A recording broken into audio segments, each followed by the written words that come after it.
She won 8 Grand Slam titles before her 20th birthday. And in the 1990s, Monica Seles was one of the most famous women in sport. Born in the former Yugoslavia to Hungarian parents, she was talent spotted at 7 years old and sent to a tennis academy in America. At 16, she was ranked as world number 1. But a few years later, her life was to change forever. In 1993, she was attacked on court in Hamburg by a fan of her tennis rival Steffi Graf and stabbed in the back with a 9-inch knife. What followed was a decade of disappointment and despair. But now, Monica talks about her life after tennis and has written a book about the fictional world of an elite tennis academy. I began by asking her why she wanted to write about a world that dominated her childhood. Well, it was something, there's so much intrigue and fun and gossip around it. I mean, obviously myself, I went through a couple of academies as a youngster. Then as I turned professional, I went back to visit them from a different point of view. I have friends whose kids go there, so I hear from a parent's point of view. And I just thought there's so much material there.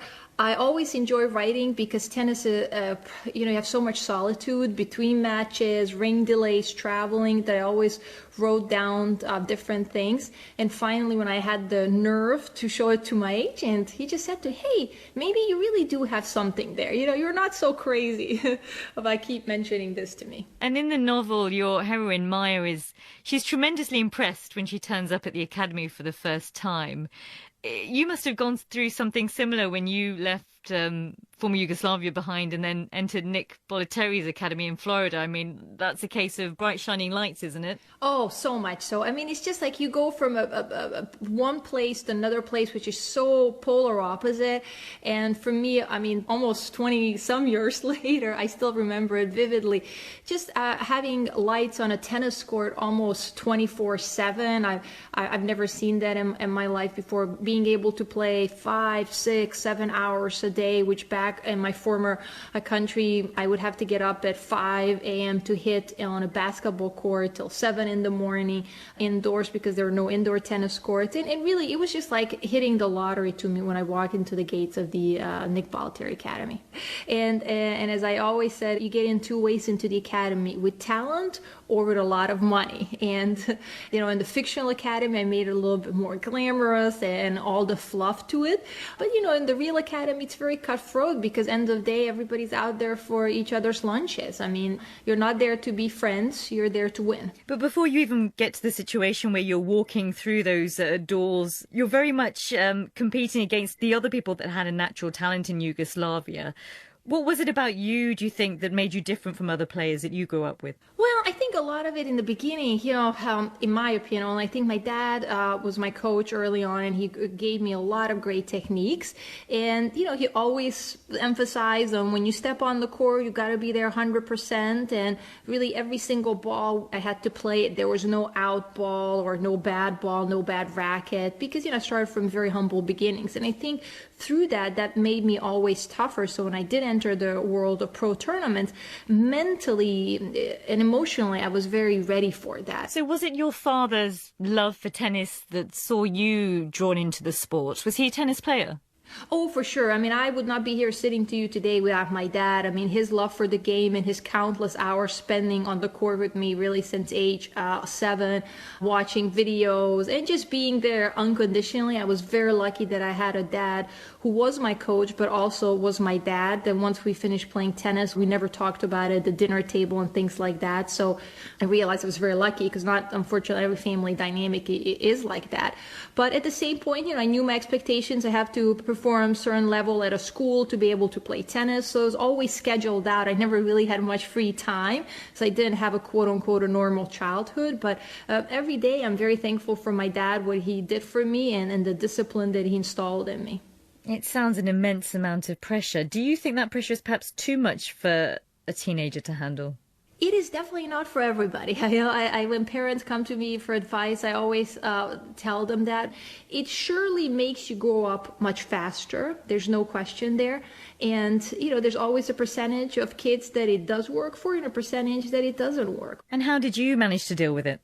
Some days were easier than others. I'm not going to say that it was as much fun as I make it out to be in the novel. The agents, the media, everybody had all these high expectations. And for me, I was just continuing continuously afraid of, oh my gosh, what if I am really not that good? So till I won that first big tournament, beating one of my idols, Chrissy Everett, in the finals at 15, there was a lot of insecurity with that, and insecurity about body image and so many things. But the one thing that I think kept me sane, I would say, and stay at the academy was really, end of the day, I love to play tennis. I love my time on the tennis court because that was really the only time kind of I could shut everything out. And I felt that happiness on it. By the age of 19, you had won 8 Grand Slam titles, beating Steffi Graf, who at the time seemed very unbeatable. How did that level of success feel for you at such a young age? Definitely, it was a big adjustment to be made. And suddenly when I won at 16, I was still a child, but you're thrown into an environment where you really got to watch everything that you say, what you do, if you get a haircut, color your hair or not, which as a teenager, you really just, at least in my case, struggling to find who I was besides being a tennis player, who I was as a person. And tennis is an individual sport, so you really don't have friends and things like that. And you're traveling with your own little entourage, who could be a coach or a parent, but that's kind of about it. So who was guiding you then when you were having all these question marks in your head, or, you know, the success was coming so quickly, yet you are describing all those teenage feelings about how you look and what you feel? I mean, was there anybody in particular that guided you? My parents tried, but as anybody that went through the teenage years, you know, you go through the love and hate relationship with your parents where, you know they want the best for you, but still you want to hear it from everybody else, not your parents, the advice. So, you know, I had my years when I rebelled, and I think I quickly realized that that's not the right way for me to go. My mom and dad had the best advice for me, and I should follow that. You rely upon a couple of good friends. I was lucky to have 1 or 2 close friends. The only thing that's very difficult is to stay in touch, because back those days we didn't have Skype, we didn't have computers, and phone calls were really expensive. But it's going to sound funny to some of your listeners, but I would just write letters. Yeah. Your teachers really try to keep you as grounded as you can, but is there a point where you lose sight of that? For sure, because you suddenly start getting all these great endorsements, everybody tells you you're the greatest thing. And I think what humbles you is when you start losing a few matches. That's when you realize, they're right behind me, the next person that wants to be number 1, so I better get my act together and start training hard again and get back to being super focused. When you talk about success, the highs and the lows of the game, how, though, do you cope with something so devastating as what happened to you in April 1993 when you were attacked and stabbed on court by Gunter Pasha, a deranged fan of Steffi Graf? Well, it's probably one of the most difficult times in my life because, I went from being number 1, just worrying about when I'm going to play the next tennis match and what I need to practice, to suddenly in 1 second that being taken away from me. And for a while, I'm not sure that I'd be able to play again with my spine. So there's a very, stark reality hit me. And really, there wasn't anybody I could call for advice or anything because it has never happened in any sport beforehand. And here I am, a 19-year-old young lady who is, still struggling with finding her own self and things like that. And then suddenly to get stabbed on a tennis court where, was kind of my home, and didn't have any worries about something like that obviously happening. So it was a huge wake-up call in realizing that end of the day, tennis is a business, and it's a big business. Did you feel that around you, with the people that you played with, or your rivals or family or coaches, did you feel that you had a strong support network, or did that begin to unravel when this happened? People who were close to me, my family, my friends, obviously right away were there and very supportive. But in the profession, it's very cutthroat. Once I left the tour, somebody else had to be number 1. Then a couple of the sponsorships I had went to somebody else. That's just the nature of the business, and it's very competitive because unfortunately money makes, money runs the world. You've officially retired from the sport, but I know you still play tennis. Is there anything that has managed to replace tennis in your life?